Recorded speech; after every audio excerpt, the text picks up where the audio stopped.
Okay, इस lecture में हम अब सीखते हैं, हम ज़रा एनालाइज करेंगे कि कामयाबी और नाकामी की कितने चांसेस है। अगर आप शॉपिफाई का अपना स्टोर ओपन करते हैं तो उसमें कामयाबी के कितने चांसेस है और नाकामी के कितने चांसेस है।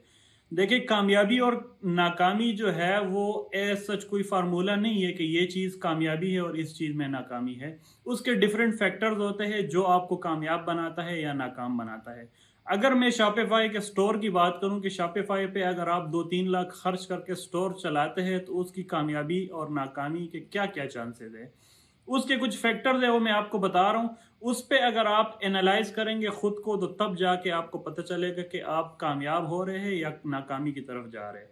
सबसे पहले तो इसमें है मेंटोरशिप। आपको देखे, एक चीज है वो आपने गूगल से भी सीख ली है, यूट्यूब से भी सीख ली है, फेसबुक से, इधर उधर से काफी बंदों से सीख ली है। अब कामयाबी का एक मतलब, कामयाबी एक पीक है जहां पे किसी ने जाना होता है। वो पीक पहाड़ की चोटी है, किसी ने वहां से सर करके टॉप पे पहुंचा है, कामयाब हो गया। कोई यहाँ से, कोई हेलीकॉप्टर से, तो कोई पैदल जाके चला गया, तो किसी ने गाड़ी बुक करा दी, एक टॉप है उस पे पहुंच गया।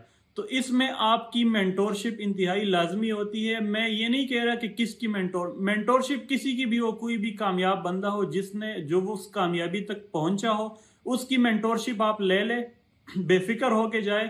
क्योंकि उसके जो लाइफ एक्सपीरियंस होता है 3-4 साल, 5 साल का, 2 साल का, वो फेज आप बिल्कुल स्किप कर जाते हैं और आप एक नए फेज पे चले जाते हैं। डायरेक्ट कामयाबी का फार्मूला वो आपको बता देता है।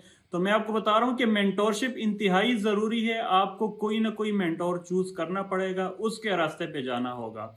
वो मेंटोर कोई भी हो सकता है, सिर्फ और सिर्फ शर्त ये है कि वो मेंटोर एक कामयाब मेंटोर हो। ठीक है, उसने खुद वो काम किया हो, सिर्फ कोर्स की हद तक ना हो, उसने खुद वो काम करके दिखाया हो। तो उसकी मेंटोरशिप आप ले ले और चले। तो सबसे पहले जो आपने चूज करना है वो अपना मेंटोर चूज करना है कि कौन जो है वो आपको उस कामयाबी तक एक शॉर्टकट के थ्रू लेके जाएगा, जहां पे उस मेंटोर के 3-4 साल की मेहनत वो आपके सामने प्लेट में रख देगा। दूसरी चीज जो सबसे इंपॉर्टेंट चीज है वो है आपकी प्रोडक्ट सिलेक्शन। प्रोडक्ट सिलेक्शन एक ऐसी चीज है जो शॉपिफाई या ई कॉमर्स में जो है वो सबसे इंपॉर्टेंट चीज है और रीढ़ की हड्डी समझी जाती है। देखिए, अगर आपके पास एक डेड प्रोडक्ट है, किसी काम का नहीं है, आप उसके एडवर्टाइजमेंट पे जो है वो लाखों रुपए लगा दे, लेकिन किसी ने वो लेना ही नहीं है। क्यों? क्योंकि आपके प्रोडक्ट किसी काम की नहीं है। तो लिहाजा आपको जो है वो प्रोडक्ट सिलेक्शन में इंतहाई मोहतात रहना चाहिए, लोगों से पूछना चाहिए, डिफरेंट फैक्टर्स है वो अप्लाई करने चाहिए, अपनी रिसर्च करनी चाहिए। जो प्रोडक्ट सिलेक्शन में लोग जो है वो काबिल हो, उनसे मशवरा करना चाहिए। प्रोडक्ट अगर आपकी बेकार हो ना, तो बेशक आप लाखों रुपए लगा दे, आपका कुछ भी नहीं बनने वाला। अब दूसरी तरफ आते हैं, तीसरा जो मेन इंपॉर्टेंट चीज है वो है एडवर्टाइजमेंट। ठीक है, आप अगर कोई चीज एडवर्टाइज कर रहे हैं, और वो पहला तो हमारा हो गया प्रोडक्ट, प्रोडक्ट किसी काम का ना हुआ तो एडवर्टाइजमेंट का कोई फायदा नहीं है। लेकिन दूसरी तरफ अगर आपके प्रोडक्ट काम का हुआ लेकिन एडवर्टाइजमेंट ठीक ना हुई, तो फिर भी आपसे कोई नहीं लेगा। देखिए, आपके प्रेजेंटेशन का तरीका मैटर करता है कि आप किसी को क्या चीज किस तरीके से प्रेजेंट कर रहे हैं।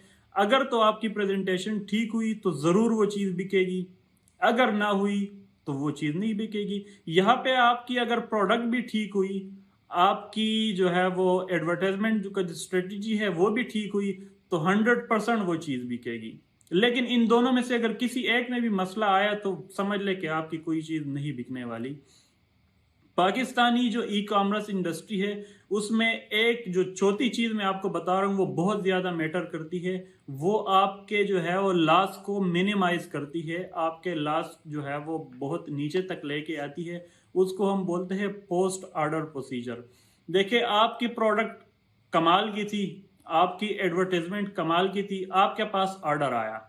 अब अगर आपके पास डेली 20 ऑर्डर्स आए, उस 20 ऑर्डर्स को आपने कैसे लेके चलना है। सबसे मेन इंपॉर्टेंट चीज, यहाँ पे लोग आके फंस जाते हैं और फिर कहते हैं कि नहीं, हमारी डिलीवरीज जो है वो फेल्ड हो रही है, हमारे पास रिटर्न आ रही है। देखिए, पाकिस्तानी मार्केट में 20 to 35% रिटर्न जो है वो कंफर्म है। मतलब आपके जो ऑर्डर्स आते हैं, अगर 20 ऑर्डर्स आते हैं तो समझ ले कि उनमें से जो है वो 7, 6, 7, 8 ये ऑर्डर्स आपके जाया होने वाले हैं, वो कंफर्म है। کسی نے کال نہیں اٹھائی تو کوئی جو ہے وہ کہہ رہے کہ کینسل کر دو، کسی کے پاس ڈیلیوری گئی تو اس نے بعد میں بولا کہ یار میں نے نہیں لینا، میرا مائنڈ چینج ہو گیا۔ تو یہ چیزیں آتی رہتی، لیکن اس کو آپ منیمائز کر سکتے ہیں۔ اس کے دو جو ہے وہ میں آپ کو سٹیپس بتا رہا ہوں کہ 2 سٹیپس میں آپ اس کو جو ہے وہ منیمائز کر سکتے ہیں۔ سب سے پہلا جو ہے وہ آرڈر کنفرمیشن۔ آرڈر کنفرمیشن جو ہے انتہائی اہم ہے پاکستان میں، کیونکہ کسی نے تو پیسہ دیا نہیں ہے، اس کا کوئی خرچہ نہیں آ رہا، اس نے اگر آرڈر کر دیا بعد میں کہتے ہیں کہ دفع کرو میں نے نہیں لینا، تو وہ آپ کا نقصان ہے، ٹھیک ہے۔ لہذا جو بھی آرڈر آپ کے پاس آئے گا آپ نے اس کو کال کرنی ہے، آپ نے اس سے پراپر ایڈریس لے لینا ہے، اور آپ نے اس کا آرڈر کنفرم کر لینے کہ بھائی آپ نے اس نام سے آرڈر کیے، آپ کا جو ہے وہ یہ آئٹم آپ نے منگوائی ہے، اتنے آپ کے پیسے ہوئے، کیا میں یہ آرڈر آپ کو شپ کر دوں؟ پراپر کالنگ کرنی ہے آپ نے۔ کالنگ کے بغیر جو بھی آرڈر بھیجیں گے اس میں سے 5 to 10% آپ کو ڈیلیور ہوں گے، باقی ضائع ہو جائیں گے، کیونکہ پاکستانی کوریئر جو ہے وہ کمپنیز کے ساتھ بھی یہ مسئلہ ہے، فیک اٹیمپٹس کرتے ہیں، سارے تو نہیں کرتے لیکن کچھ اس میں ہوتے ہیں ڈیلیوری بوائز جو فیک اٹیمپٹ کرتے ہیں۔ تو آپ نے خود اپنے طور پہ ہر آرڈر کو کنفرم کرنا ہے، ہر آرڈر کو کال کرنی ہے، اس کو کاسٹ بتانی ہے کہ یہ آپ کے پیسے ہیں۔ اگر کوئی بندہ آپ کو تھوڑا سا بھی یہ میرے بھائی نے کیے میں اس سے پوچھوں گا، یہ تو میرے دوست نے میرا نمبر دیا تھا میں اسے، وہ آرڈر کینسل ہے، اس کو بھیجنے کی ضرورت ہی نہیں ہے، کیونکہ وہ آرڈر ختم ہے آپ کی طرف سے۔ جو بھی تھوڑی سی چوچا کرے مطلب کہ وہ آرڈر وہ ریسیو ہی نہیں کرے گا، آپ بے شک بھیج دے تو آپ کے جو مطلب ڈیلیوری چارجز ہوتے ہیں اس کا نقصان آپ کو ہو جاتا ہے۔ دیکھیں ایک آرڈر آپ کے پاس آیا 500 روپیز ایچ آرڈر، آپ کا ایڈ کاسٹ چل گیا اس پر، ٹھیک ہے ایڈ کاسٹ تو ویسے بھی چلا گیا نا، وہ تو اب ہاتھ نہیں آ سکتا، لیکن اب نیکسٹ جو ہے وہ 200-250 یا 150 روپے آپ کی ڈیلیوری چارجز ہے وہ آپ نے بچانے ہیں۔ تو لہٰذا ایسے آرڈر کو بالکل بھی نہ شپ کرے جو آپ کے لیے جو ہے آپ کو لگے کہ یہ انٹرسٹڈ نہیں ہے، وہ آرڈر بالکل آپ نے شپ نہیں کرنا۔ تیسرا جو سب سے جو فائنل پوائنٹ میں بتا رہا ہوں وہ یہ ہے کہ پروڈکٹ آپ کی ٹھیک تھی، ایڈورٹائزمنٹ بھی ٹھیک تھی، آرڈر آ گیا، کنفرم ہو گیا۔ اب جو مین یہاں پہ کاریگری ہے وہ ہے سلپ جنریشن۔ آپ نے پورٹل پہ جا کے سلپ بنانی ہے۔ سلپ کس چیز کی بنانی ہے کہ وہ اس کسٹمر کو کنزائنی ڈیٹیلز اس میں ڈالنی ہے، اس کا فون نمبر، اس کا ایڈریس، ساری چیزیں اس میں ڈالنی ہے تاکہ آپ آرڈر پہ وہ سلپ پیسٹ کر کے کسٹمر کو بھیجے۔ لیکن یہاں پہ لوگ مار کھا جاتے ہیں وہ ایسے کہ کوئی بھی آرڈر ہے جو کسی ڈسٹرکٹ کا ہے لیکن کسٹمر نے تھوڑا سا جو ہے وہ جان چھوڑا کے جلدی جلدی آرڈر جو ہے وہ اس میں کر دیے، ایڈریس فل کر دیے، آپ نے بھی جو ہے جو کسٹمر نے لکھا تھا سیم وہی کر دی، آپ نے نہ اس کا ڈسٹرکٹ دیکھا ہے، نہ اس نے لوکیشن دیکھی ہے، نہ آپ نے اس کا جو ہے وہ کوریئر کا دیکھے کورئر کہاں کہاں پہ اویلیبل ہے۔